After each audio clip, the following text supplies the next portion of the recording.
Good evening, respected Chairman of KSESI, Dr. Arvind Patel, and Dr. Lakshman, the Scientific Committee Chairman, and all EC members and all associate members of KSESI and postgraduates.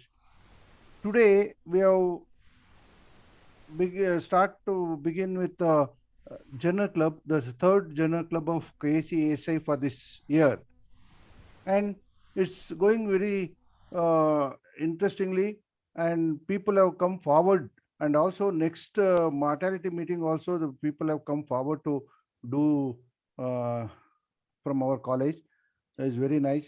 And now I hand over to Dr. Lakshman sir to proceed with today's this one to start our program Journal Club. Sir, please, sir. Yeah, thank Lakshman you. sir. I think Arvind, our president, must say a few President, yes, words, sir. and after his words, Yes, you. Deepika can take over. Arvind, please. Arvind sir. Nothing. Actually, I'm very happy that the monthly meetings of scientific this thing is being regularly held, and KCSI is on the forefront as far as these two, that is Journal Club and morbidity and mortality meetings have been going on. And I hope, I think today we have already crossed 25 at 9 p.m. So that means the attendance will be better, I believe. Some of the postgraduates have joined, and we want to reach out to most of the postgraduates and young surgeons with this clinical meetings. And happy that already morbidity and mortality meet for the next month is also fixed. I'm very, very thankful to Dr. Lakshman to taking it forward in spite of some hurdles. Over to you, Dr. Lakshman, sir.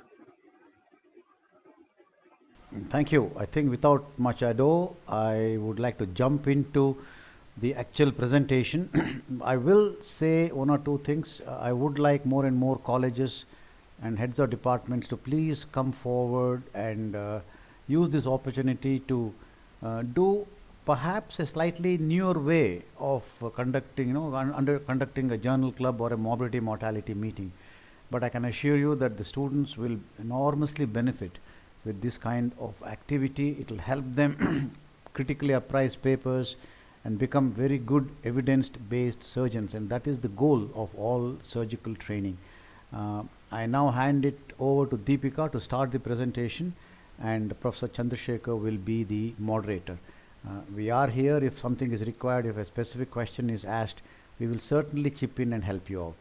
Over to you, Deepika. Am I audible, sir? Yeah, audible. Go Good ahead. evening, everybody. Welcome to Karnataka State Chapter, Association of Surgeons of India Journal Club. I would like to thank KSCASI for providing me this wonderful opportunity to present this journal in this great platform. Today, I'm here to put forward this journal on antithrombotics have minimal effect on intraoperative blood loss during emergency surgery for generalized peritonitis. It was a nationwide study conducted. It was a retrospective study and a cohort study which was conducted in Japan. Myself, Dr. Deepika Dinesh Balgur, third year postgraduate MMCRI. Moderator for today is Dr. Chandrasekhar S, Associate Professor, MMCRI, Mysore. Start, Deepika. See, you start. Actually, a brief word. I'll start. See, most of the time, see, actually, number of patients are taking antithrombotic drugs is increasing with along with the age. So, especially in emergencies, the anesthetist will tell a patient is on antithrombotic, so we have to take precaution. All those things we are hearing all these days. So now with this study, with this journal, we have come to one conclusion that the blood loss, perioperative blood loss or intraoperative blood loss is somewhat less compared to what we thought. So it's a good evidence. So Deepika, you start presenting. If any questions, you put it in a chat box. we'll answer afterwards. Okay, Deepika. The outline for today's discussion will be discussed under the following headings. This journal club was conducted by Tadashi Matsuoka and others, and it was published in World Journal of Emergency Surgery 2021, and it was recently published 3 months ago, that is on 27th May 2021. It was an observational retrospective study, which was also a multi-centric study conducted in Japan. Like we all know, with increasing aging population and comorbidities, there is huge increase in people taking antithrombotic drugs. And as surgeons, we are facing difficulties to take a call on how and when to operate on these patients on antithrombotic drugs, with fear of intraoperative blood loss, postoperative hemorrhage and thrombotic complications. There are different opinions on the perioperative use of antithrombotic drugs. Like ACS guidelines suggest that the cessation of aspirin 7 days before procedures with high risk of bleeding, like gastrointestinal surgeries, whereas another group of surgeons, that is Society of Thoracic Surgeons guidelines, recommends continuation of aspirin monotherapy, which is completely opposite. So there is no clear set of guidelines on how to use antithrombotic drugs perioperatively, especially for gastrointestinal surgeries and non-cardiac surgeries, which forms the major chunk of general surgery. Therefore, with ongoing debates, confusions, and apprehensions, Tadashi Matsuoka and others decided to conduct a study with the purpose of because there were inconclusive guidelines regarding the management of antithrombotic drugs for patients undergoing non-cardiac surgery, and there was no large-scale cohort study to clarify the effect of antithrombotic drugs on the blood loss. So the aim of the study was to investigate the effect of antithrombotic drugs on intraoperative blood loss in patients with generalized peritonitis using a nationwide surgical registry conducted in Japan. So for any study to be conducted, there should be predefined materials and methods. So they use something called as STROBE guidelines in the study. And it was a retrospective study because it was an observational study carried out with historical data. And it was an observational study. And it was taken from a national clinical database from Japan within the span of 6 years. Next. Go to next slide. Right. They conducted the study by dividing the whole population into 2 groups, that is the AT group and the control group. And the 2 groups were matched using propensity score matching, and it was further strengthened by standardized difference. Shall I ask any PGs to know about this propensity score matching? Anybody?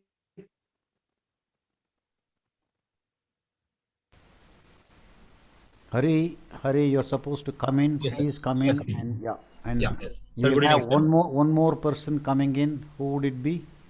Somebody else? Volunteer, please. Yeah. Pallavi, I'll tell Pallavi also. Yeah. Okay. Good evening, sir. Pallavi, Ha, sir. tell me, what is propensity score matching? Sir, it's a study between the case and the control, wherein the factors which we considered for this study, that factor has to be included to come for the outcome of the results, and other factors which might affect the study has to be taken off the study. So we have to do something called a propensity matching to get the proper outcome of the study, sir. Yeah. See, in the next slide, coming slides, it will be shown what is propensity score.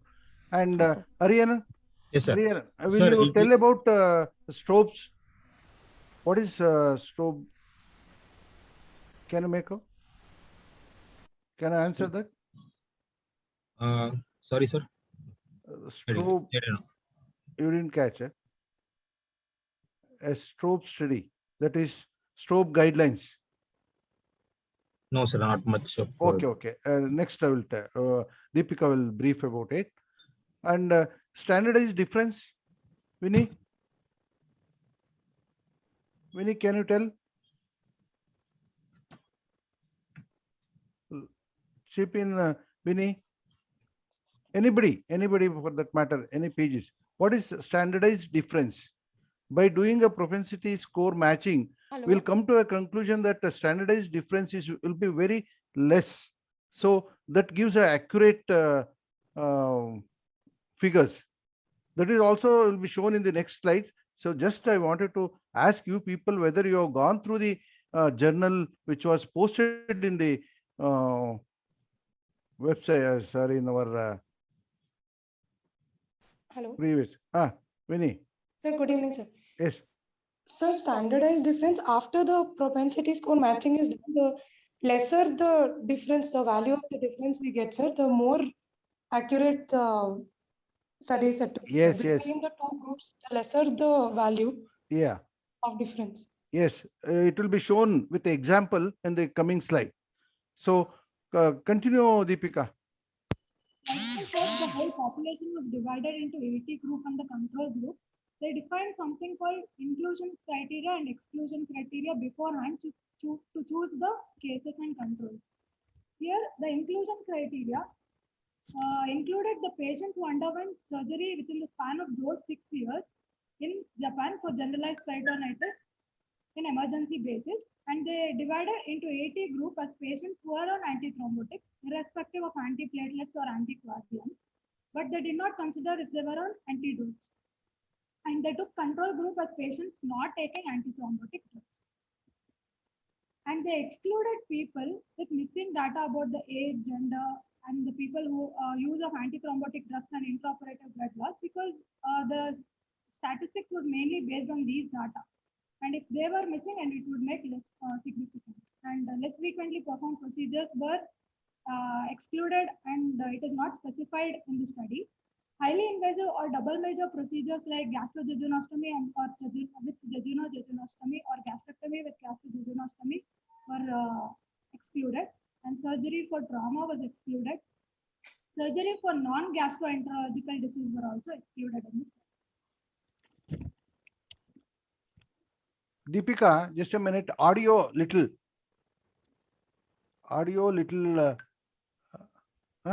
Keep it properly. Otherwise, you wear this one headphone or like that. Okay. Okay. Continue.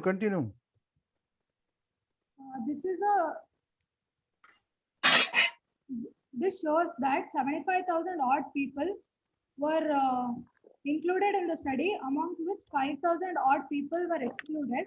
And using propensity score matching, they chose 5,700 people equally divided into 2,800 each into 80 group in the control group.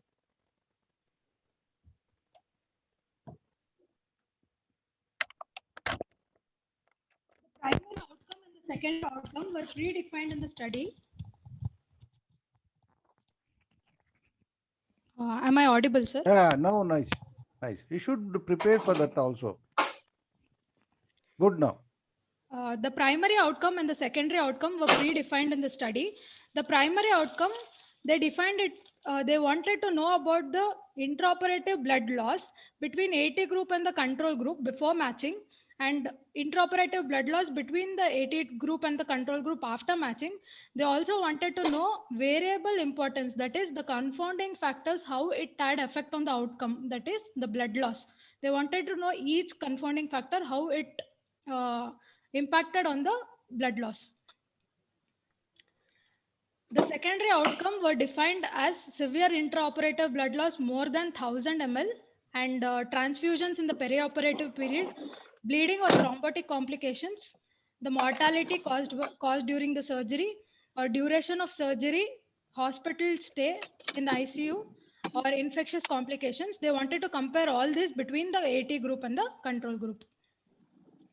So coming to the main part of the study, that is statistics, it was a descriptive study because the data was taken from the historical data and was used to understand the outcome. And it was a bivariate study. It was a bivariate study because they used two groups, that is the 80 group and the control group. And it was Intraoperative blood loss was calculated using something called as Mann-Whitney U test. It was a non-parametric test in which there is difference in the which compares whether there is difference in the dependent variable between two independent variable. Here the dependent variable was intraoperative blood loss, and the independent variable were the AT group and the control group. And the permutation variable importance was calculated for each independent variable. That means the confounding factors, how much effect they had on the bleeding, were calculated independently. And the statistical analysis was performed using something called as ARTS software. It is a complex statistics, which we won't go deep into it. And all the values less than 0.05 were considered as statistically significant with 95% of confidence interval. And the relative risk for all the complications between the AT group and control group was calculated, which will be discussed in further slides. Will you tell confounding about confounders? Deepika, will you Yes. elaborate effect of? Yes, sir. Confounding factors are nothing but a variable which has independent effect on the outcome, sir. For example, alcohol causes lung cancer. Here, the smoking is a confounding factor. Like almost alcohols are associated with smoking. So smoking can independently cause lung cancer. So here smoking is a confounding factor, sir. Similarly, in this study, there are many confounding factors which will be discussed in the further slides, sir. Okay, continue. See, now with this, any critics among, please come out. Sir, can I come in, sir? Yes, come. Sir, I'll be telling first critics for the study and then against for the study. Yeah, We yeah. get the good critiques, like for example, this topic is very relevant topic, antithrombotics, bleeding and surgery, and it is a journal is published in a good article is published in a good journal, and it is a good impact factor, and it is a recent study, and Yeah. and it is not a single institution, it's a multiple institution study. As we can see, nationwide they have taken data, Yeah. And fairly the inclusion and the criteria are good for including which patients and which we should not exclusions are good, and moreover in the journal the definitions are good, like what is the definition, which we are including, the definitions mentioned for the criteria, and they have explained it very well. And statistics so far the presenter explained, as you can see, the statistics are very well employed and followed. Yeah, and moreover the sample is large, like a huge number. Okay. So these are the I'm putting, sir. From my side, the against are like it's first of all, it's a retrospective study. It's not a RCT. Okay. And when I was going through, I found that there is no standard like dose or duration about the antithrombotic drugs. Even though they mentioned about who are taking what surgery, but the dose and these things are not mentioned, but they have also included in their limitations. Okay. And also they have not mentioned whether they are taking antiplatelets or anticoagulants. Yes, sir. So Exactly. that thing also not mentioned. Yes, sir. They may all have a different mechanism, we don't know. So they have grossly studied it. And I don't know whether this point is valid, but I feel that the numbers they have included 75,000, but the end will be like 2,000 and 2,000 compared. So there is a lot of exclusion, but nothing can be done about it. But I don't know whether it can be an against part. So I just putting it for our teachers. That's all from my side, sir. Against. Okay. Anybody else, please?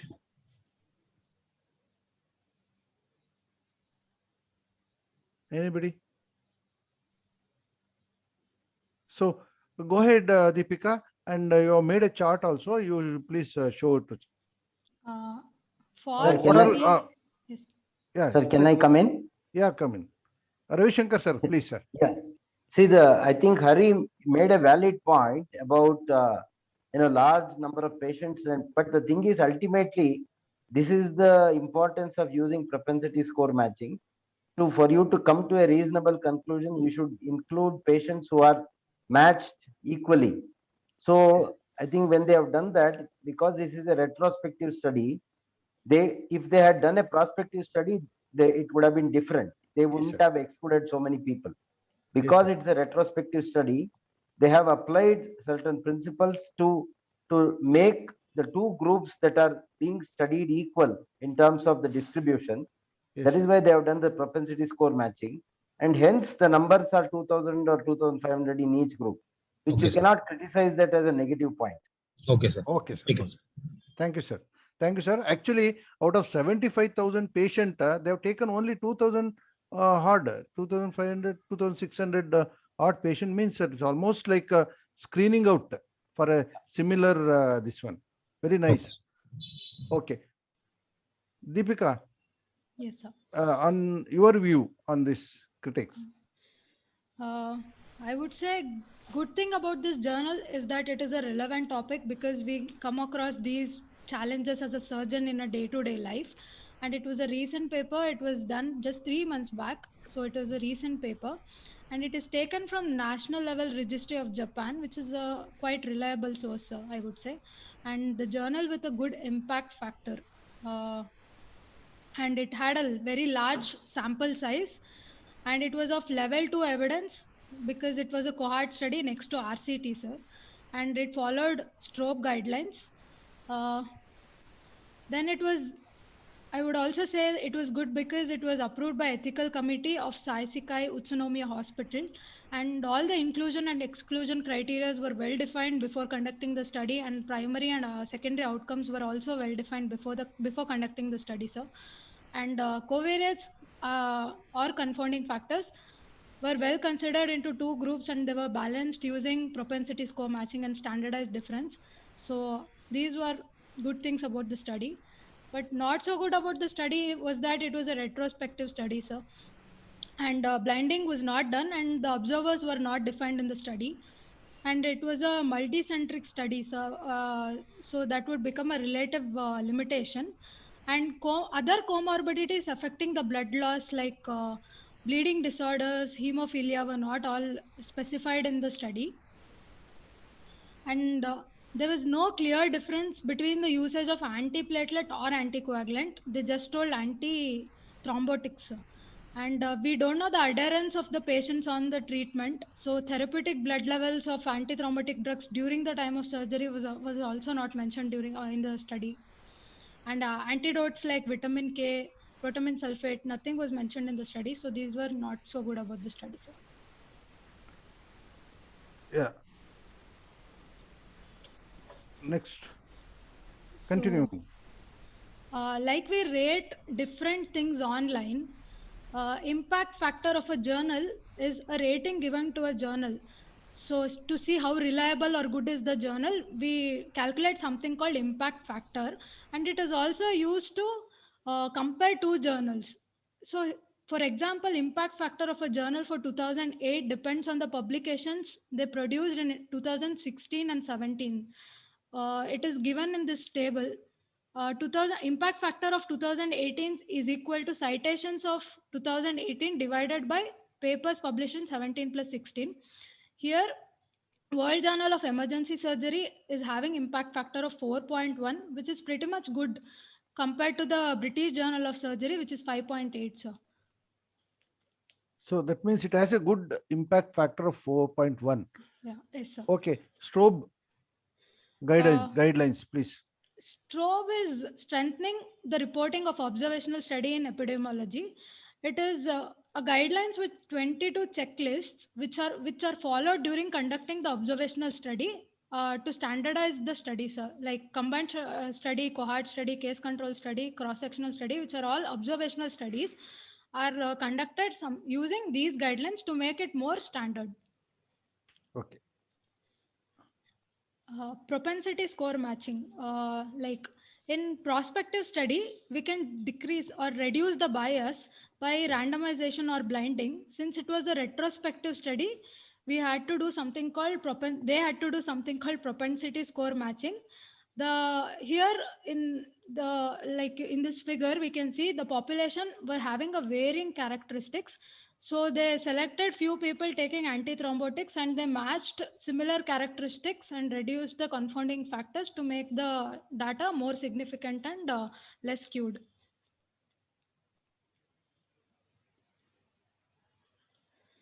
So like I said, the confounding factors for this study was demographic data like age, gender, and comorbidities like hypertension, diabetes, acute kidney injury, or laboratory data like deranged PTINR, which will affect the blood loss, and surgical procedures like cholecystectomy and appendicectomy will not have similar blood loss. So they were considered separately and they were matched using propensity score matching.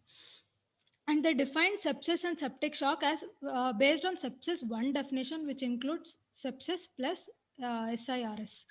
And coagulopathy was defined as platelet count less than 1,20,000 and INR more than 1.4. And AKI was defined as raising creat more than 3 in 24 hours. This is a table showing there was a huge difference before matching and after matching in the control group.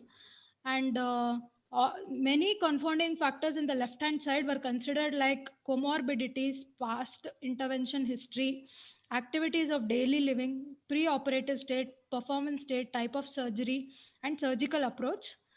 So all these were considered as confounding factors and each were matched. I would like to take an example of age here. Before matching, the difference between the AT group and the control group in respect of age was 77 and 70, which was huge. Like it was almost 7 years difference. And the standardized difference was 0.5. And after matching, the age difference came down to 77 and 78, which is almost 1 year. And the standardized difference became 0.008. That means the standardized difference is usually used when there are two means. Here are two means, which is 77 and 78. So the standardized difference decreased, which made the data more significant. So before it was 0.5, now it reduced to 0.008. That means the data became more significant after matching.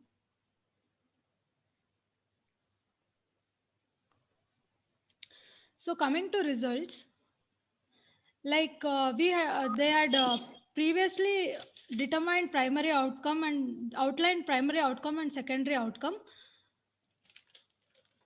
After results, they found out that before matching, the intraoperative blood loss between the AT group and the control group was 150 ml, which was almost double in the AT group.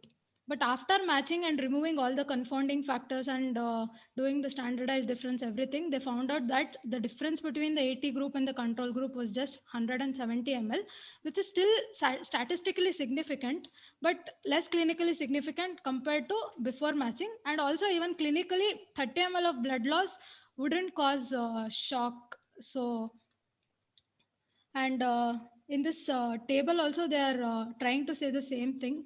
Intraoperative blood loss in AT group was 100 ml and control group was 70 ml.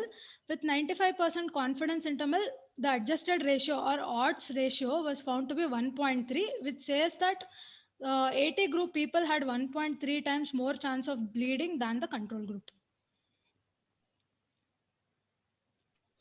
In this graph, they are trying to depict that in the first graph, open surgeries had more blood loss than the laparoscopic surgeries, and also surgeries like colorectal resection and cholecystectomy had more blood loss than surgeries like appendectomy or patch repair. In the second graph given below, they are trying to say that the AT group had more blood loss than the control group. This is a box whisker plot, which is trying to say before matching, the blood loss between the AT group and the control group was little more when compared to difference between after matching between the AT group and the control group. And there was 1.3 times increase in the blood loss in the AT group than the control group after matching with 95% confidence interval. This is very beautifully depicted in this graph, that variable importance, which says that confounding factors were considered in the x-axis and blood loss was considered in the y-axis. In x-axis, they're trying to say that the surgical approach, like whether it was an open surgery or a laparoscopic surgery, and type of surgeries like cholecystectomy and appendectomy had more blood loss when compared to the patch repair or appendectomy. So this surgical approach or type of surgery had more impact on the blood loss when compared to people taking antithrombotic drugs. So secondary outcome, they found out that after matching, the incidence of bleeding complications or blood transfusions in the perioperative period were higher in the AT group than the control group. And the rate of thrombotic complications or severe bleeding had no difference between the two groups. And other post-operative outcomes, they found out that duration of surgery was more in the people on antithrombotics, but incidence of mortality, duration of stay in the hospital, or thrombotic infectious complications had no difference between the two groups. This is the table suggesting the same thing, that all the complications were relative risk of all the complications were calculated, and it was found that few of the complications were more in the AT group, and few had no significant difference between the two groups. Chandru, Dr. Ramkrishna has a couple of comments in the chat box. Yes, Can you sir, please yes, sir. come Yes, in sir. and voice it, please? Yeah. Yes, sir. Sir, Ramkrishna, sir. Sir, No, please, sir. Please, sir. You only ask, sir. no, the number she said, no, some 70,000, it came down to 2,500 each, that is some 5,700 or something. Yes, It is sir. not exclusion. They were mentioning so many cases are excluded. It is not excluded. Exclusion is shown in the stroke statement initially. I think the number of patients excluded were only 5,561. Yes, sir. Yes, sir. As shown here. This Yes, sir. is not exclusion. It is the patients who are available for analysis after matching. That means what Yes, sir. they do for each patient in AT group, they will choose one patient in control group who matches with this patient. Yes, sir. Matching is done by propensity score. That means you have to calculate propensity score for all the patients in both the groups. So you take patient number 1 in control group, you see the propensity score. Whoever has got the nearest propensity score in the control group, they will choose one from there. So this matching, it is not exclusion. Exclusion gives a different meaning, matching gives a different meaning. And she was telling descriptive statistics were used. Lot of analytical statistics are used in this study, like propensity score, then matching, then they have compared. All those things are not just descriptive. They are using some analysis also. It's not descriptive statistics. And the description what she gave for score matching is not really understandable. I think there is some flaws in that. Okay. Sir, Sopimat sir. Sir, your questions will be answered in the last, sir, because the conclusion, in the conclusion. I saw Dr. Lakshman, sir. Okay, sir. Okay. Sir, now critics at this stage, sir. Anybody wants to criticize about material and methods, please? Sir, Hari here, sir. Can you come in? Yeah. Hari, come. Sir, for this study, not only they compared general like abdominal surgery, they have compared individual surgeries, like what is the blood loss compared in appendectomy and cholecystectomy. So which is a very good thing, sir, to do. Not only generalizing, characterizing each and telling us. Yes. And they were able to tell the before, like the previous study, they before matching, so and so was there. So after matching, it is reduced. Like she said, 100 ml, 50 ml, and 100 ml and 70 ml. So that showing of variation is good, sir. And regarding against that, they didn't mention about whether the antithrombotics again started or changed to something else, like any low molecular heparin, like, because we are seeing the complications also, perioperative bleeding. So those data are not there, is what I feel. Actually, it will come in the next slide, coming slides.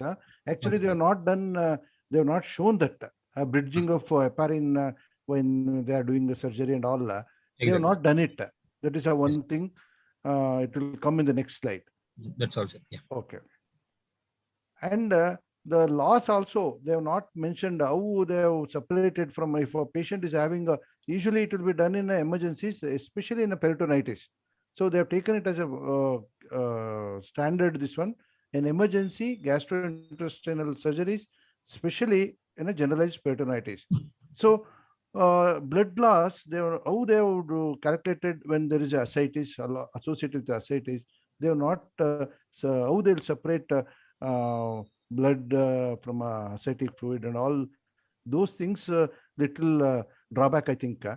And now she'll continue. Deepika, you tell what are your observations?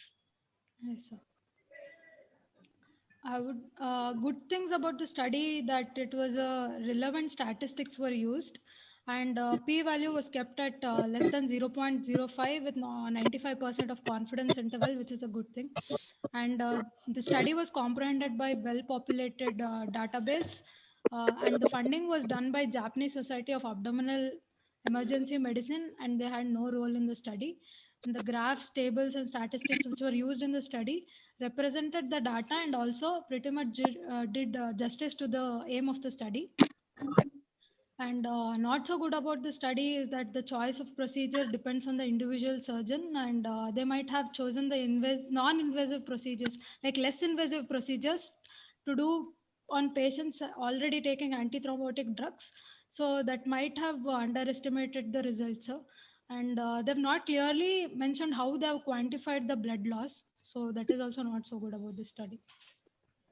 Deepika, one more question from a chat back. Question for you, presenter. Yes, sir. Why propensity score was selected? That's what a question by Dr. Ramakrishna, sir. Okay, sir. So because since it is a retrospective study, sir, it was not a prospective study. In prospective study, if it was, they would have done randomization or blinding, sir. It was a retrospective study. So they had to take data. They had no patients, sir, as such. They took data from the database. So they excluded few people according to the exclusion criteria. In the remaining set of patients, whoever were taking antithrombotic drugs, they had to be matched with almost similar patients. That was done using propensity score matching to remove all the confounders, sir. Sir, Does it remove confounder? Yes, sir. Confounders, you have given a long list of confounders like diabetes, hypertension, IHD. Yes, sir. So many. Yes, sir. They have removed all those patients? Yes, sir. That No, they have not removed. See, the propensity scoring is done. Sometimes you cannot remove the confounders. In that case, what you can do is you see that confounders are there in equal number. Equal numbers, yeah. That is important. Then the group becomes matchable, means comparable. They match well. The idea of propensity score is to avoid selection bias. If you take the whole thing as it is, then probably the confounding variables will affect the outcome. Like one group has got 26% of diabetes and the control group has only 14%. So you can question the diabetes can affect. But what they have done, they have seen that the number of diabetics in either group is same. Same. So Yes, you sir. cannot say diabetes affect the outcome. The outcome here is the blood loss. Like that, they have matched for everything: myocardial infarction, angina pectoris, CHF, everything. You have given a big list. So the match propensity score matching is done to avoid selection bias, to make the groups comparable, not to remove the confounding variables. Confounding variables will be there. Only thing we can see that they are distributed equally among both the groups. Both the group. Yes, sir. Thank you, sir. Thank you, Ramakrishna, sir. And the slide what she was showing, that critic, just now you showed one. Yes, sir. This one. Here, not so good factor. The choice of procedure and judgment perform operation depends on individual surgeon. See, this is not a critic on this, because the same type of operation, they have seen that now there are 20 appendectomy in the one group. They have seen that same number of 20 appendectomy will be there on the other group also. So the choice of procedure won't affect. So Sir, appendectomy, they have done open or lap like that. That does Yes. make a difference, no? It will make difference, sir. But Yes, what sir. we have done, if there are 100 appendectomies, open appendectomies in one group, they see that there are 100 open appendectomy in the other group. This is Okay. what the propensity score matching is doing. Okay, sir. Okay. I just mentioned diabetes as an example, Yes, but sir, yes. they have done the same thing with everything, Okay. including whether it is open surgery, whether it is cholecystectomy or appendectomy or patch repair, whatever is there, the same number will be there in both the groups. You can see in that table one after matching, the numbers will be more or less equal, or they differ only slightly. That 1 point what she said, that the standardized difference, Yes, sir. how the difference is standardized? That you Sir, said something, mean but divided by standard deviation. Difference in mean divided by standard deviation. you have to calculate the mean for both the groups. Yes, sir. The difference is found out, and standard deviation is calculated for the whole group of 70,000 patients. Yes, sir. So that mean difference, suppose here it is 70 and that is 77. 7 is the mean difference. Suppose standard deviation is something like 10. Then 7 by 10. That is 0.7 will be the standardized deviation. Okay. If I may come in, Chandrasekhar, Yes, please. sir, yes, sir. Yeah. Yes. Ramakrishna, the point she was making here is not about the equal number. We will leave the appendectomy behind, okay? We can take a slightly more complicated issue, perhaps of a perforated valve, all right? And the point, or something of that magnitude. The point she was making was, there may be an equal number of a big resection in the two groups, or a big operation, but the surgeon concerned could have been biased in choosing, say, just a lavage and exteriorization rather than resection in a given group, just because the patient was on antithrombotics and the surgeon was scared that there would be more bleeding. He would have chosen a less invasive procedure.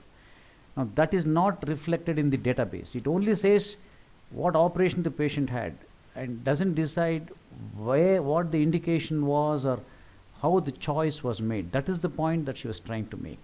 So what happens is, in this group with that bias, the bigger operations in the thrombotic group may not have figured in the totals for that particular category of operation. I hope I made myself clear. So there is that bias where when the people doing the study do not know why a particular operation was chosen, there could be that slight bias. No, and that will not affect the outcome, sir, because the same bias would have been there on the control group also. That we do not know. In a large, in a nationwide study, that we really do not know. Because if it's the same group of people doing it, that would be matched. But otherwise, there may be a more aggressive surgeon elsewhere in Japan who would have chosen a bigger operation. And so he'll end up having perhaps more bleeding or less bleeding or whatever the conclusion was. So that bias, being a nationwide study, I don't think the two are matched.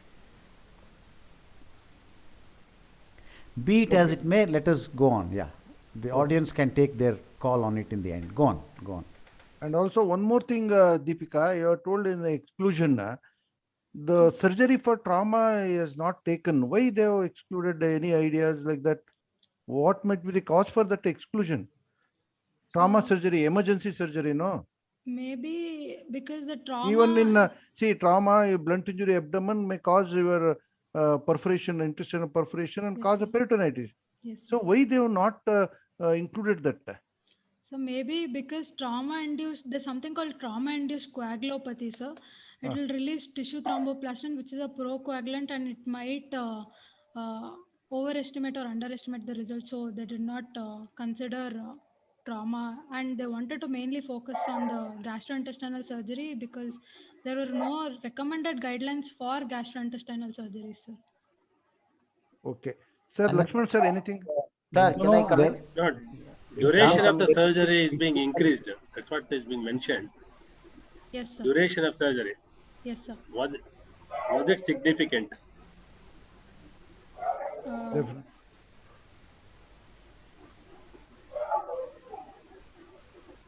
Sir, actually, in this, they have mentioned in the study that the duration of surgery was increased in the AT group than the control group, sir. But was it statistically significant? I don't think No, it was. Just no, go back sir. to that slide again, if my memory is right.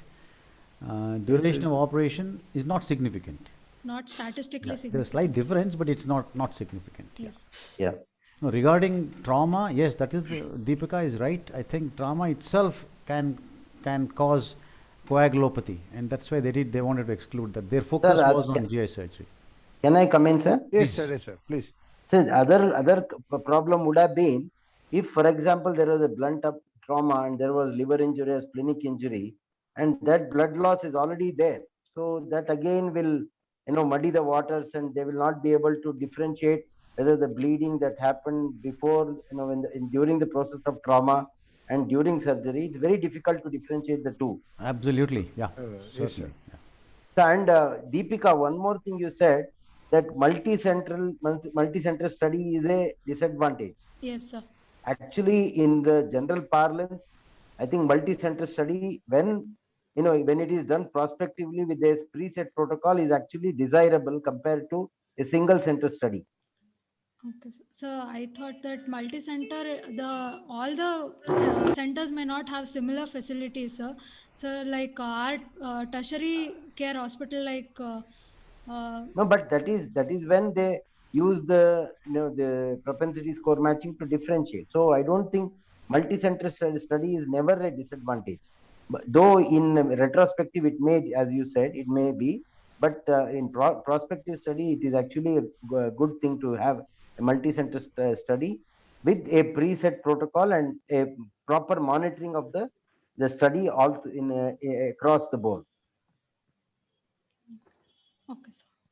Okay. To sum up, Deepika, I think you're right in saying that in a retrospective study, multicentric studies can have variability, but please note that we are talking about a study in Japan where you would expect people to have uniform facilities. It's all government service kind of a thing, and a national database. And second, it is whatever differences are there are made good through the propensity score matching.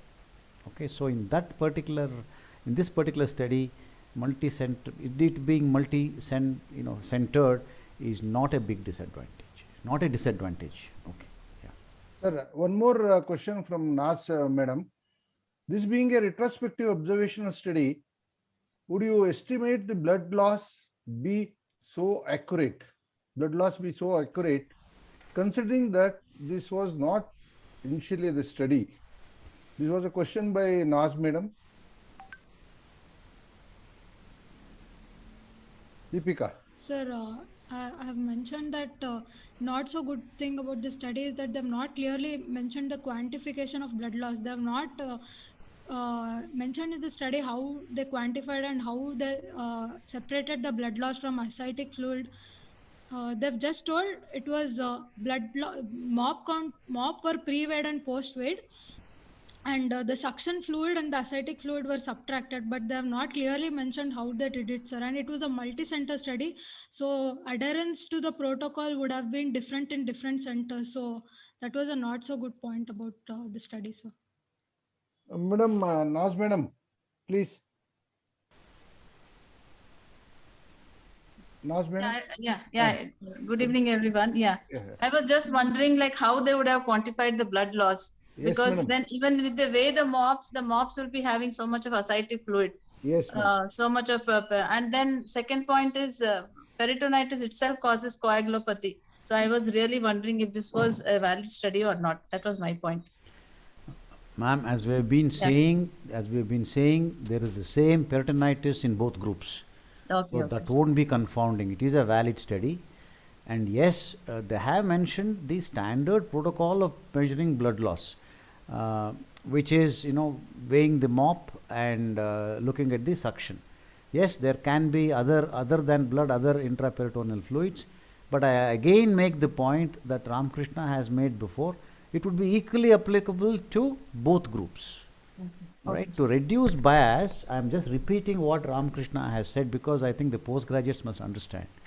There will be many confounding factors, which means confounding factor, as Deepika explained, is a factor other than what is being studied, which will have an influence on the outcome. Here antithrombotic drugs are being studied, but there are so many other things that can increase or decrease blood loss. So all those things cannot be got rid of in a study. It is impossible to exclude those, then you will have no patients. So the next best thing that you do, which is equally effective, is to make sure that those other confounding factors which you cannot get rid of occur in equal numbers in both the groups that are being studied. And that has been effectively done in this study. Thank you. Okay, thank you. Sir. Okay, Deepika, continue, Deep. So coming to the discussion part, this was the first report to demonstrate the safety of patients taking antithrombotic drugs with regards to perioperative blood loss and other complications. And this was as we discussed previously, like it was a national-wide large-scale cohort study conducted in Japan. And the study showed statistically significant blood loss between AT group and control group after matching, but it was clinically insignificant because it was only just a 30 ml difference, which would not cause shock in the patient. And due to the study being a retrospective study and in the emergency setup with this study design, it could not be done, RCT could not be carried out. And several methods of analysis were conducted and they all gave similar results. And it clearly depicts that type of surgical procedure or surgical approach have high impact on the intraoperative blood loss than the antithrombotic drugs. Therefore, less invasive procedures and surgical approach should be selected if there is no difference in the morbidity and mortality expected in a patient. And patients taking antithrombotic drugs alone should not be a major factor in deciding the plan of treatment for the patient. For example, a patient with colorectal perforation, laparoscopic surgery or peritoneal lavage is preferred over open surgery with no significant differences in mortality or rate of serious complications between these two procedures. So now, any critics in this discussion, please? Chandrasekhar sir, can I come in? Yes, sir. Yes, sir. Yes, sir. Please. Sir, to extend what the point of Dr. Lakshman, I think it is well known that Japanese surgeons are some of the most precise and fastidious surgeons in the world. Yes, and sir. The more their gastrectomy and colectomy blood losses are in single digits, 5 ml, 10 ml. So I would think that because they are so particular about these things, I think even the estimation of blood loss would have been done fairly accurately. Though because it is retrospective, we do have to be careful in taking it fully. But I would expect Japanese people to be extremely, very, very precise and also honest about what they have written. Okay, sir. And Arvind Patel, sir, asked about anesthesia, whether spinal was excluded or not. Sir, most of the peritonitis procedures are performed under GA. The only contraindication for anticoagulants in anesthesia is spinal, sir, because during spinal anesthesia, they might cause spinal hematoma and they might cause paralysis, sir. So general anesthesia can Deepika, I'll stop you there. It is Yes, not the theory that Arvind Patel sir is asking. In this study, have they given you any idea whether it was all done under spinal or no, sir, there is no specific there is mention no information. about There is no spinal. information about anesthesia from what I remember. Okay, Yes, that is sir. the answer. It's not just the theory behind it. We are only concerned with analyzing this paper. Okay, all right, go. So, good thing about this study is that it can be used in our day-to-day practice and we can perform our surgeries with more confidence. And choice of type of surgery can be given more importance with regards to bleeding than patients on the drugs, antithrombotic drugs. Dr. Sopimat, does that answer your question? Yeah. Thank you. Yeah. Go on, Deepika. So I'd like to conclude that patients taking antithrombotic drugs have intraoperative blood loss during emergency surgery for generalized peritonitis, but it is statistically significant but clinically less significant compared to the control group. Hence, it can be performed safely through use of antithrombotic drugs. However, we should consider individual management according to the risk and condition, and we should stratify that outcome. So my interpretation to the study that it was a good study which was neatly outlined and conducted. As a postgraduate, I got a clear idea how a retrospective study is conducted, and no indication is given for there is no indication to give antidote before surgery, and resources like blood, FFP can be saved, and it can be channelized to trauma patients, and pre-operative time can be saved, and type of surgery should be made less invasive whenever feasible.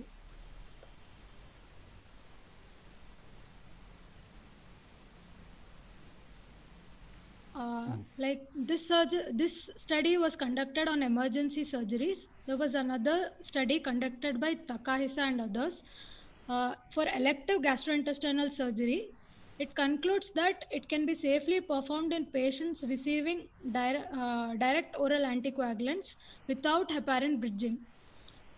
Perioperative heparin bridging during direct oral anticoagulants interruption is not recommended even for patients undergoing major gastrointestinal surgeries with fear of increased post-operative bleeding.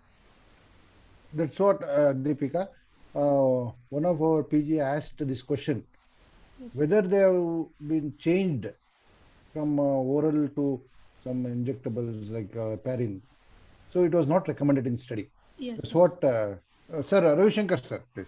Yeah, so I think we did a seminar on intraoperative blood management, and basically I think there is a January or March 2021, a large study group which has actually recommended that there is no need to change anything as far as oral anticoagulants are concerned. You can operate on them safely.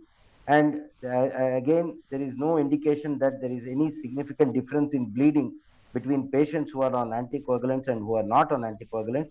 So, and then again, and they have very clearly indicated, there is no need for bridge therapy either. I think it only applies to cardiac surgery. But apart from that, the gastrointestinal surgery, trauma surgery also, the study group very clearly states that there is no indication to stop anything or to change your management because the patient is on anticoagulants. Okay, sir. Thank you, sir. And that's what, see, surgeons are eager to do surgery because it is needed. But only thing is with the anesthesia people, we are worried. So it will be very good for them to, if they have participated in this, is a nice topic. Sir, you should have asked them to come in on this meeting and give their views. It would have been nice. Nice. No. We will send them the recording of this meeting, sir. Okay, sir. All right. Go on. Based on this study, do we think this information is applicable to our institution patient population, and would we change our current clinical practice? Is points to ponder about. Hari, what will you say? Sir, definitely, sir. This based on this information, it is applicable to our institution. We can definitely follow and try, sir, and see. Yeah. May conduct a study, maybe in RCT also, so that we can see the real ground information. Yes, sir. I would like to follow it, sir. Take it a follow. Sir. Yeah, that's a valid point. This is for all of us. This is a cue to say that perhaps we should undertake prospective studies, prospective multicentric studies in our population, and see how we can do it. We can even randomize the two groups, okay, and then this is one of the other advantages of doing journal clubs. It gives you ideas to undertake studies. Okay. Yes. Yeah, please go on, Deepika.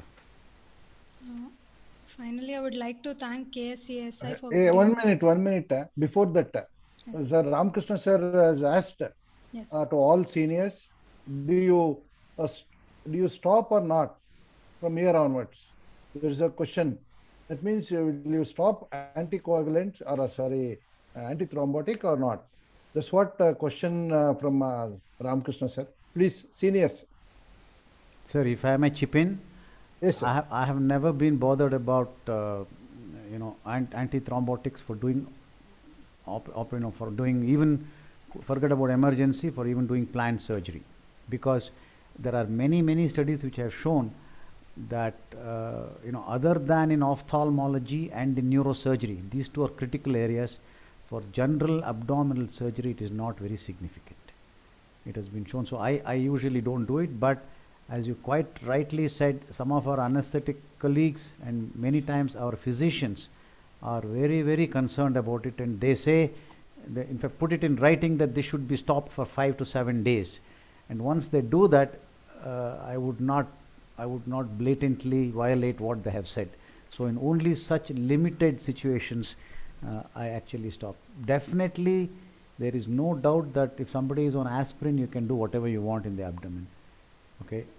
The question comes if it is clopidogrel and the DOAC is the newer dabigatran and its related compounds.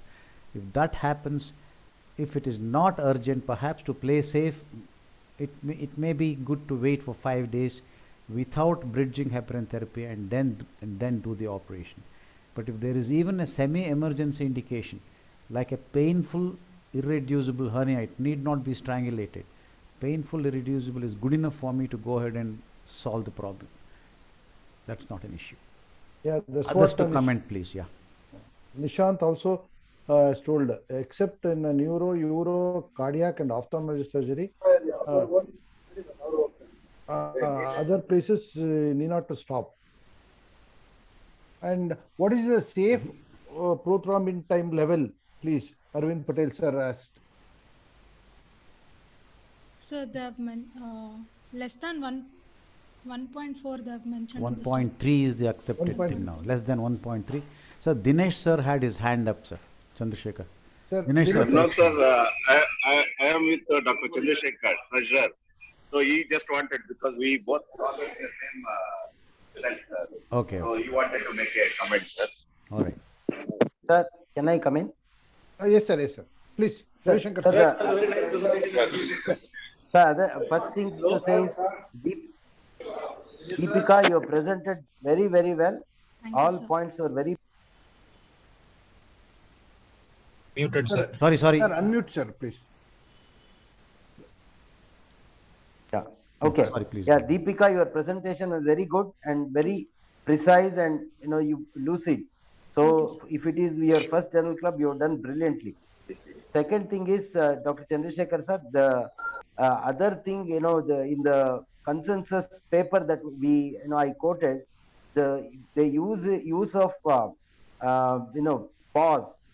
is now recommended very strongly. Even it was initially shown to be very good in trauma surgery, and in trauma surgery, significant reduction in bleeding was seen in patients with trauma.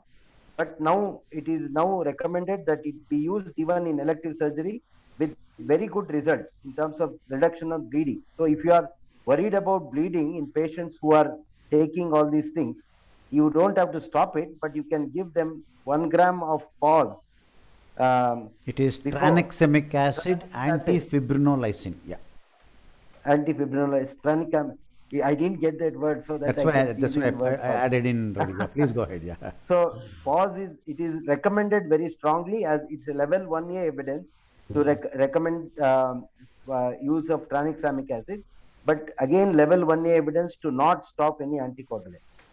Okay. The audience to please note that Ravi chaired this lovely panel discussion on this very topic, and he really had done a lot of background reading, and we can all easily accept completely what he says. It's true.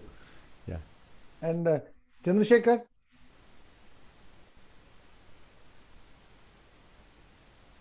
Hello. Hello. Hello. Want to speak? Hello, Chandru, please. yeah, I was in Mysore only, so I logged in with Dr. Dinesh. Okay, So nice. it was very nice discussion, sir.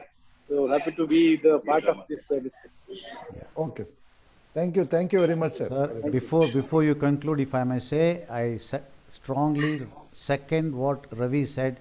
I think Deepika did a brilliant job. It was a first journal club of this nature, and I was very impressed with the kind of inputs, the hard work she put in, and the way she presented. Congratulations, Deepika. Thank you, sir. Congratulations, Deepika. on Sir, behalf I of. would also like to thank Lakshman sir and Chandru sir for constant support, and they were guiding me in each and every step, sir. And I would like to thank Dr. Dinesh HNR HOD sir and Professor ML Ramachandra sir. He's my unit chief and guide, sir. So I would like to thank everybody and KSCSI for providing me this opportunity to present this journal club, sir. On behalf of KCSI, I congratulate you because a good presentation. And I thank Dr. Lakshman sir being a scientific chairman. He guided us throughout this arrangements and preparations. And I thank our Thank you. Arvind Patel sir, our chairman of KCSI, for constant support for conducting all these things. And I thank Dr. Ravi Shankar, Dr. Sopi Mat sir, and all seniors and our PG postgraduates for being with us for this nice evening. Thank you, Chandrasekhar, Ananda. with your permission, could we invite Dr. Dinesh, the HOD at Mysore, to give the concluding remarks, please? Okay, sir. Sir, Dr. Dinesh sir. Sir, Please, sir, please. Chandru, you please carry on because we are in the middle of the video. Thank you you, talk, sir. sir. Thank you for giving me an opportunity to be Mysore to present a journal club. Definitely a very good discussion. I heard I participated in a few bits of a discussion because I was traveling and with the PG examiners. So Chandru, please know my situation. Okay, sir. Okay, thank you. All right, sir. Okay. Thank you, sir. Thank you, one and all. Anything else, sir? Please. Thank you. More than 50 number. Good Yes, one. sir. Yes, sir. Cost for 52, 53. All right. Good night, everybody, then. Good night, sir. Good night. Thank you.